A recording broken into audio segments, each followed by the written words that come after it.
ایک بار آن حضرت صلی اللہ علیہ وآلہ وسلم لوگوں میں بیٹھے ہوئے ان سے باتیں کر رہے تھے۔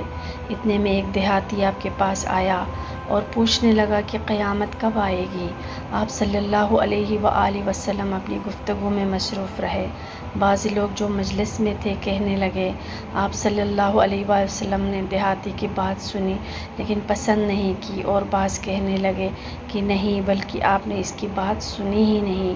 جب آپ اپنی باتیں پوری کر چکے تو میں سمجھتا ہوں کہ آپ صلی اللہ علیہ وسلم نے یوں فرمایا، وہ قیامت کے بارے میں پوچھنے والا کہاں گیا؟ اس دیہاتی نے کہا، حضور میں موجود ہوں۔